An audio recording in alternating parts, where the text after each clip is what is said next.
आएगा। सरकार को रिजल्ट देना है। अब ये चीज़ को हम नहीं मान सकते 100% यहाँ के नौजवान को दोषी ठहराना ये सही नहीं है। ऐसा नहीं जो कमज़ोर होता है तो उसी पर सारा दोष थोप दिया जाए। यहाँ प्रश्न ये उभरता है कि जो भी फिजिकल प्रोटेस्ट हुआ ये इस तरह का सिचुएशन कैसे उपस्थित हुआ, ये कैसे उपस्थित हुआ। आप लोग जो होते हैं मीडिया वाले, आप लोग भी दोषी हैं। ये सरकार जितनी दोषी है उतना दोषी आप लोग भी हैं। आज तक आप लोग किसी क्लासरूम में विद्यार्थी का इंटरव्यू लिए हैं जो ये 8 घंटा पढ़ता है भूखे प्यासे रहकर, 7 बजे आता है क्लास करके, पानी पीकर 7 बजे आता है क्लास करने के लिए और 4 बजे शाम में जाता है, और ये 1 साल से नहीं कई साल से पढ़ रहा हो, और आप 5 साल पर एग्जाम लेंगे और उससे पूछिए, कहिएगा अहिंसा का पालन करो। आपको मालूम है हिंसा और अहिंसा में क्या अंतर होता है?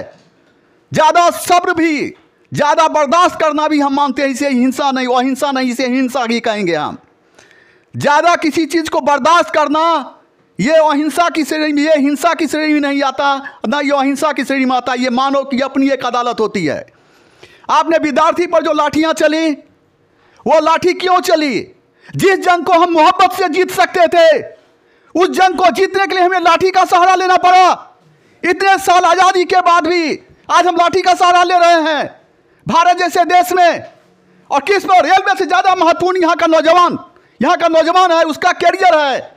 यह देश किस पर मुस्कुराएगा? ये रेल किसके लिए है? ये बैंक किसके लिए है? ये सरकार किसके लिए है? ये कोचिंग किसके लिए है? किसके लिए हम रात दिन मेहनत करते हैं? इस विद्यार्थी के लिए।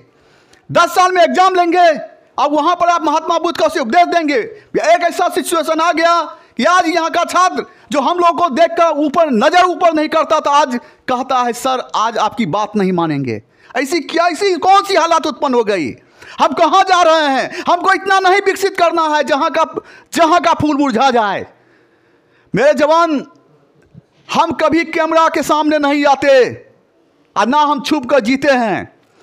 आपकी बात आ गई इसलिए शहंशाह हिंद कैमरा के सामने आया है। ना हम प्रचार में विश्वास कर, सिर्फ हम काम में विश्वास करते हैं। जो वक्त दिलाया गया है आपको, जो वक्त मिलेगा, जो रिजल्ट आएगी, अब वो चूकना नहीं है। अगर चूक जाओगे तो जिंदगी चूक जाएगी। मेरे जवान आगे बढ़िए, 2 कदम पर बंदी है, 4 बाँ 24 गज, अंगुल स्पर्मान, एते पे सुल्तान है, मत चूको चौहान। मेरे जवान, यहां सिर्फ मोबाइल और किसी का भाषण मत सुनिए आप। जो वक्त मिला है, विवाद से ऊपर उठे आप, सरकार को साथ दें, आपके साथ अन्याय नहीं होगी। अगर आपके साथ अन्याय हो रही है तो याद रखना ये पूरे देश के साथ है। अरे तराइन की युद्ध वाली स्थिति आप बुद्धिजीवी मत बनाइए। यहाँ का जब तराइन का द्वितीय युद्ध हो रहा था कि जितने लोग युद्ध लड़ रहे थे उससे ज्यादा लोग युद्ध को देख रहे थे। देखने वाले अगर युद्ध में भाग लेते तो पृथ्वीराज चौहान की हार नहीं होती। पृथ्वीराज चौहान की हार नहीं होती। यहाँ हार और जीत की बात नहीं है। जो वक्त मिला है चूकिए नहीं, उठाए कलम, उठाओ कागज, उठाओ किताब, खोल दो पन्ना, क्योंकि वहीं पर आपकी जिंदगी छुपी हुई है। जो रिजल्ट मिलने जा रही वो चूकना नहीं चाहिए। 100 दिन के भेड़ की जिंदगी से अच्छा है एक दिन शेर की तरह जिया जाए। मेरे जवान, 4 बाँ 24 गज, अंगुल स्पर्मान, एते पे सुल्तान है, मत चूको चौहान। जय हिंद।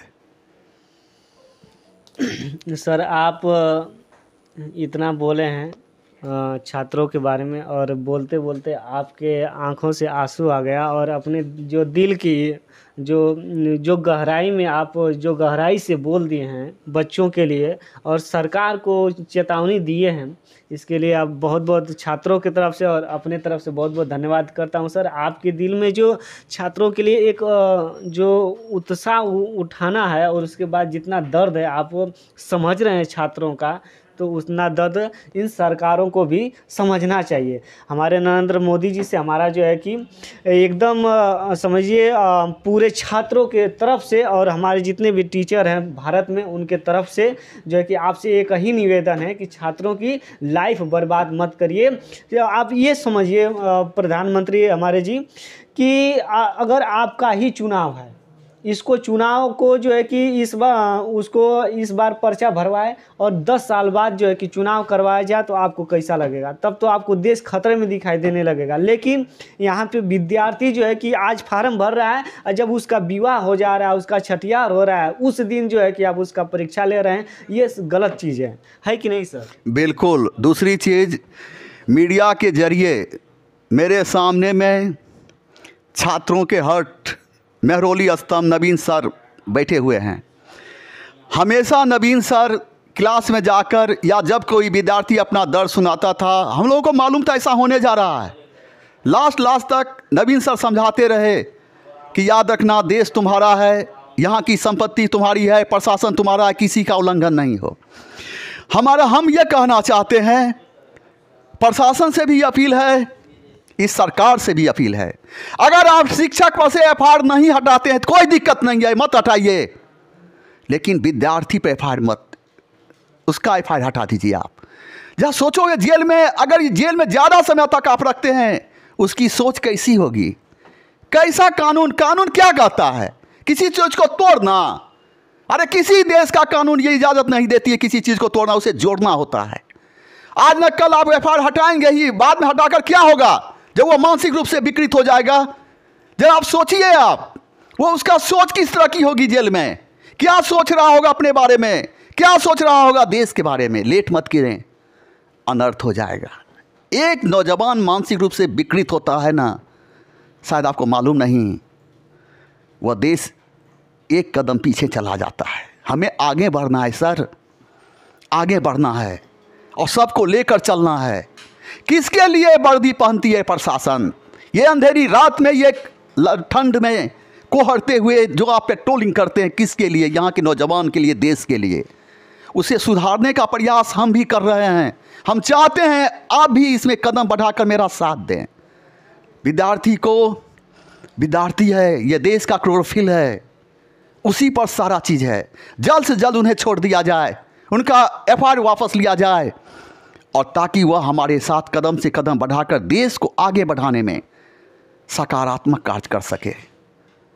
बस यहीं तक। बोलने के लिए बहुत कुछ है, हम क्या बोलें। सरकार भी हमारी है, देश भी हमारी है, या यहाँ का नौजवान भी मेरा है।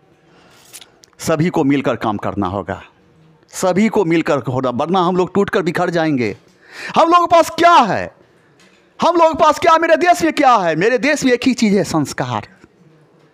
हमारे देश में एक ही चीज़ बचा हुआ है, संस्कार। हम विदेश में, हम प्राचीन काल से लेकर आज तक विदेश में ज़्यादा अमीरी के रूप में नहीं जाने जाते हैं, विदेश में जाने जाते हैं हम लोग संस्कार के लिए। भारत के लोगों में संस्कार होता है, संस्कार को बचाना है, संस्कार को बचाना। और इस किसी चीज़ को बचाने में किसी एक पक्ष की भूमिका नहीं होनी चाहिए, पूरे देश की भूमिका होनी चाहिए। हम यही कहना चाहते हैं, यहाँ का नौजवान हमारा है, कानून के इस पर विचार करना चाहिए, ज़्यादा समय से बंद मत रखें। हम ऐसा इसलिए कहते हैं, कहीं वह मानसिक रूप से कमज़ोर ना हो जाए, मानसिक रूप से कमज़ोर ना हो जाए। क्योंकि जिस इमारत को किसी इंसान ने खून पसीना सींच कर बनाया हो ना, उस खिड़की का एक रॉड टेढ़ा कर दीजिएगा ना, उसे दर्द होता है, क्योंकि उस इमारत के एक एक ईंट में उसका पसीना लगा होता है, खून लगा होता है। ये विद्यार्थी को हम लोग बनाते हैं, रात दिन मेहनत करते हैं, पैसा कमाने के लिए नहीं साहब, पैसा कमाने के लिए नहीं। अगर पैसा कमाने के लिए टीचर काम करता तो देश का प्रधानमंत्री हो या किसी राज्य का मुख्यमंत्री हो या डीएम हो, कितने लोग के गुरु हैं जिनका अपना मकान है, कितने लोगों के गुरु हैं जिन्हें अपना गाड़ी है। अरे हम लोग शिक्षा देने का काम करते हैं, धन कमाने का काम नहीं।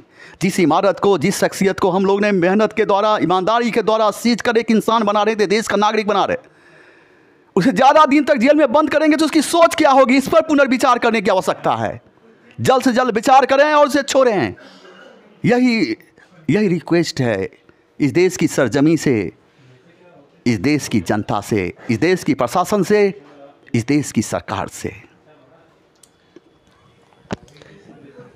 सर मैं आपसे एक हमारा क्वेश्चन है, जो 18 जैसे कि हमारा जो देश है अभी जीएसटी लगा है, और हमारी जो शिक्षा है, शिक्षा पे 18% ये जीएसटी लगाए हैं। और अन्य देशों में जैसे अमेरिका हो गया, जापान हो गया, यहाँ पे जो है कि 10% से भी कम है जीएसटी। इस पे आप क्या कहेंगे? ये पता नहीं सरकार की सोच इसमें कैसे है। इस मामले में हम लोग बहुत दिन से इसको लेकर के एक समझिए कि आंदोलन भी छेड़े हुए हैं इस बात को लेकर के, क्योंकि इससे अगर एजुकेशन की स्थिति दिन ब दिन इस जीएसटी के कारण भी ख़राब हो रहा है। 18% जीएसटी मामूली नहीं होता है। अधिक से अधिक टैक्स आप लाद दीजिएगा वो भी एजुकेशन पे, तो कहीं ना कहीं ये सिस्टम बर्बाद होगा। और अगर एजुकेशन बर्बाद होगा तो उसका क्या खामी है वो किसी से छिपा हुआ नहीं है। इसलिए सरकार को इस पर गंभीरता से विचार करना होगा। और हमने एक ज्ञापन भी भेजा है केंद्र सरकार को भी और राज्य सरकार को भी भेजा है इस पर, लेकिन अभी तक उस पर कुछ भी उस पर बात शुरुआत ही नहीं की गई है। उसको ठंडे बस्ते में रख दिया गया है। लेकिन ये समझिए कि हम लोग सभी का दुर्भाग्य है कि एजुकेशन में 18% जीएसटी ये अपने आप में बहुत एकदम ठीक चीज़ नहीं है। हाँ, तो चलिए दोस्तों, और जितने भी हमारे जो चैनल के माध्यम से स्टूडेंट लोग हैं वो देख रहे हैं, तो हमारी वीडियो को इतना शेयर करें कि ताकि उनके कानों तक जो है कि जूं रेंगे और इन सभी तमाम बातों पे वो जो है कि ध्यान दें। और हमारे साथ थे आज नवीन सर और हमारे साथ थे जो है कि शहनशाह सर। दोनों लोग अपने बात रखा और जो है कि सरकार पे सवाल उठाए, उंगली किया कि आप ये काम गलत कर रहे हैं। ये काम हमारा कर्तव्य, हमारा धर्म है कि हम जो है कि आपकी कमियों को गिनाएं और अच्छाइयों को भी बताएं कि आपने ये अच्छा किया है और आपने ये गलत किया है। उस पर कड़ी से कड़ी जो है कि जो है हम लोग उंगली उठाएंगे कि आप जो है उसको समझे कि आप गलत किए हैं, और जो अच्छा किए हैं उसको हम लोग अच्छा कहेंगे। तो चलिए दोस्तों, आप लोगों से मैं ये कहना चाहता हूँ सर कि हमारे जो व्यूवर्स हैं, जो स्टूडेंट हैं, वो देख रहे हैं, उनके लिए क्या कहेंगे हमारे चैनल के बारे में? आपके चैनल, सच पूछिए तो आज तक ये हम किसी चैनल को इंटरव्यू नहीं दिए हैं और ना देखेंगे। हम आपके प्रश्न ये उभरता है, हम आपके चैनल पे इतना क्यों बोले? जब आप बात कर रहे थे ना, फूल की खुशबू ही बता देती है कि फूल कैसी होगी। जब आपका तौर तरीका, बातचीत का क्रम था, हमें लगा कि यही एक चैनल है जहां पर ईमानदारी से कुछ रखा जा सकता है, जिसे तोड़ मरोड़ कर प्रस्तुत नहीं किया जा सकता। मेरे जवान, इस चैनल के माध्यम से जो भी संदेश दिया गया है, वक्त आपके पास नहीं है। याद रखना, रात लाख अंधेरी हो, एकदम खन खन करता हुआ, लेकिन उसे दिन में तब्दील होना है। और सफलता अभी आपके पास है, इसे मेहनत के द्वारा सफलता में बदलना है। मेहनत के द्वारा सफलता में बदलना है। आपकी एक सफलता आपकी देश को ज़िंदगी देगी। आप जब इंसान पढ़ता है ना, तो अब आप विद्यार्थी हैं। आपका जीवन सिर्फ आपके लिए नहीं, आपके परिवार के लिए नहीं है, पूरे देश के लिए है। पूरा देश आपसे उम्मीद लगाए हुए खड़ा है। आप ही से रक्षा कर सकते हैं। आगे बढ़ें, आगे बढ़ें, रात दिन मेहनत करके प्रूव कर दो, शहंशाह का जवान है, हार मानना तुम्हारी फितरत नहीं। ठीक है, धन्यवाद सर। दोस्तों, यही वीडियो समाप्त करते हैं और सभी हमारे जो गुरुजन हैं, इन लोगों के तरफ से और अपने तरफ से आप सभी लोगों को मैं जय हिंद।